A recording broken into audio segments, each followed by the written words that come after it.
Hello students, we are going to start a new chapter, relations and functions, although it is first chapter of your NCERT textbook.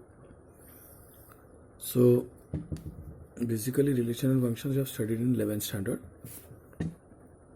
So in this 12th standard we are going to study the different types of relations and what are the different kinds of functions, definitions of different types of functions and their graphs we have studied in 11th standard. This year we are not going to repeat all those definitions. Instead we are going to study the types of functions.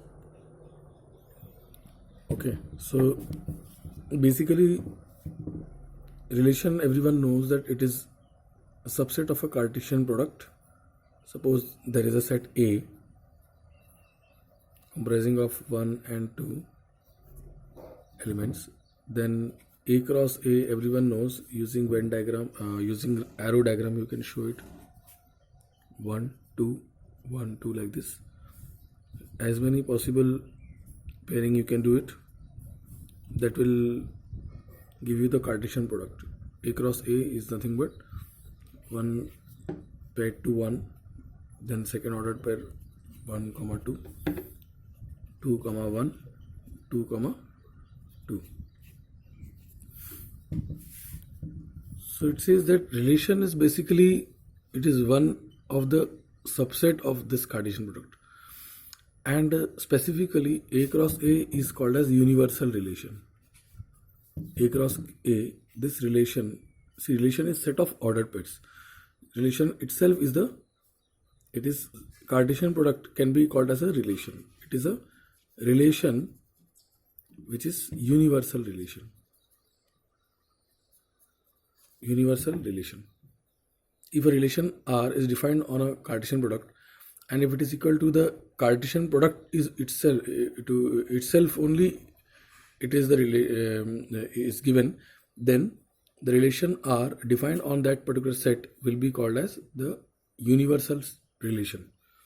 Universal relation is nothing but the Cartesian product itself of the set on which the relation R is defined. This is a universal relation. There is an empty relation also. Empty relation.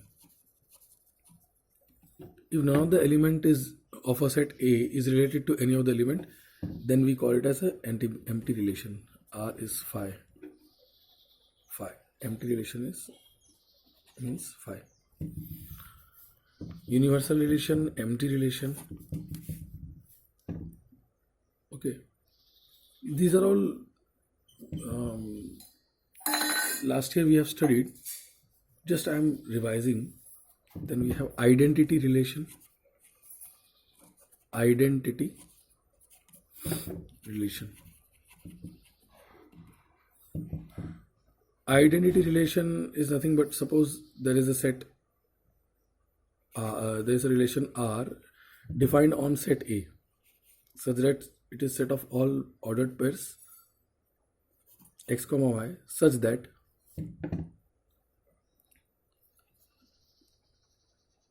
x is equal to y for every x comma y belongs to set A.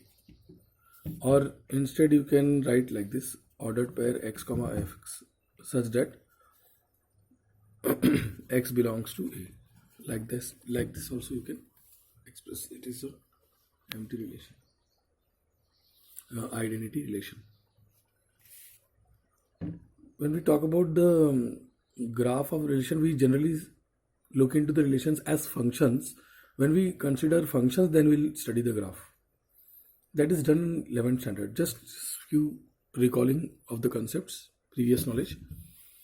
Now, in this class, we are going to study, in class 12th, we are going to study relations which are equivalent, symmetric, transitive, and reflexive. And with the help of an example, I would like to start. The triangle ABC is congruent to triangle PQR. Suppose this is one relation, congruency relation we are talking about. When we talk about this relation,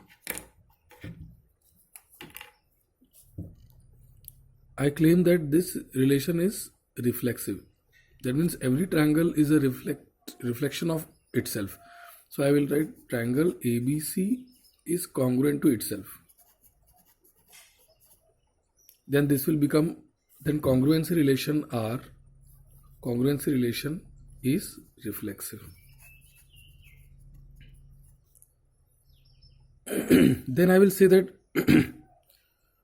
congruence relation is say for example it is symmetric.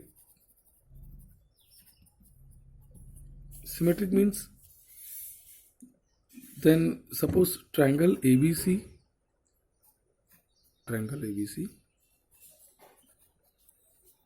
is congruent to triangle PQR.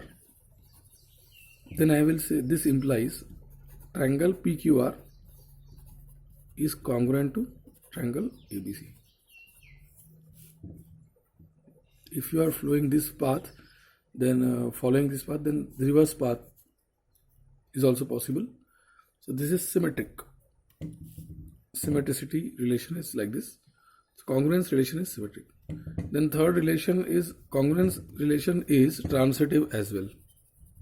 Transitive. Best example is like, for example, congruence relation is transitive. Triangle LMN is congruent to triangle ABC, and triangle ABC is congruent to triangle PQR. Then triangle LMN is congruent to triangle PQR. If first is congruent to second and second is congruent to third, then first is related to third. So this relation, 1 related to 2, 2 related to 3, then 1 is related to 3. It's called as transit. The relation of congruence is getting transferred from first to third with the help of 2. Okay, so this is all a small gist what we are going to study in 12th standard. It's an example of congruence relation. So when a relation is reflexive, symmetric and transitive, then because of all these three properties, it will be called as an equivalence relation. Equivalence relation. So I can say that congruence relation is an equivalence relation. Now, it's just an introduction. Another examples you can think of, like parallelism, parallel lines. So line L is parallel to line M. So every line is parallel to itself, right? So it is reflexive. Parallelism is reflexive. Symmetric, yes. If line L is parallel to line M, then line M will be also parallel to line L. So symmetric, yes. Reflexive, yes. Also transitive, it is also transitive. So if line A is parallel to line B and line B is parallel to line C, then obviously line A will be parallel to line C. So it is transitive. With the help of diagram, we can explain. If you consider, say like this, a trapezium, and the transversal is cutting line L, and this AB, CD. We can say that AB is parallel to line L and line L is parallel to line DC, then AB will be parallel to line DC. Every line is parallel to itself. Line AB is parallel to line DC, then line DC will be parallel to line AB. So it is equivalence. Then similarity also is one of the example. Similarity, triangle XYZ is similar to triangle LMN. Then similarity also, every triangle is similar to itself. Then if one triangle is similar to another triangle, then that triangle is similar to back triangle. If triangle XYZ is similar to triangle LMN, and LMN is similar to triangle ABC, triangle XYZ is similar to triangle ABC. So similarity also is a best example of equivalence relation. There are many equivalence relations around us. So we need to find it out, identify, critically analyze and discuss, and then we have to locate what all important properties are there. Okay. Somewhat reflexivity deals with identity relation, so we'll talk about that later on. Now, one more thing is that we will study with the help of Cartesian product. We need to also find the ordered pairs. So there is a concept called equivalence class. Equivalence or equivalent, you can say equivalence class. Equivalence class always exists for an element or of an element. Okay. And in the ordered pair.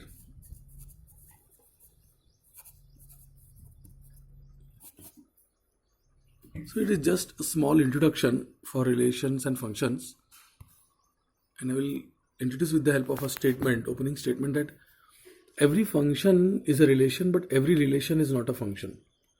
So F implies R, but converse is not true. R need not imply F. So whatever functions are there, they are relations, but every relation is not a function.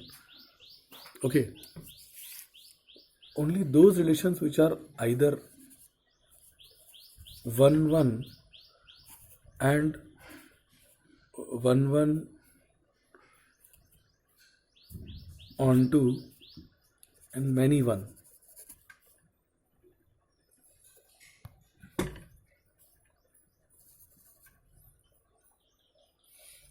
Only these things, 1-1, many one, or onto.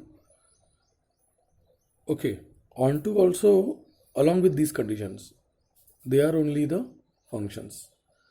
Otherwise, relations can be of many type. 1-1, many one, one many, many. All these 4 types we can display with the help of diagram. This is 1-1 function. One element related to one element related to one. This is many one. Multiple elements, objects having single image. Many. One element corresponding to one element corresponding to many, and many elements corresponding to one. So it is showing all different kinds of. This is a many relation.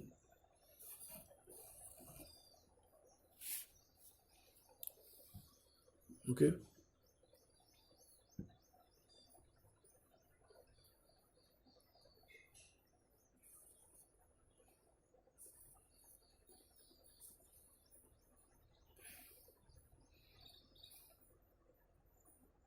So different types of functions are there. You need to find out and identify which is relation and which is not. So this kind of relation will never be a function. So it is not this is a function, this is a function. Even if there is some element left out in the codomain, it will be a function only. If there is no element left out in the codomain, all elements are getting mapped, then it will be onto function. Okay. Provided the condition that it is a function, then only it will be like all elements in the domain should have single images. One element in the domain should not have multiple images. Then it will be if it is so, then it will be only, then it is a function. Okay. So we'll discuss in detail in the next video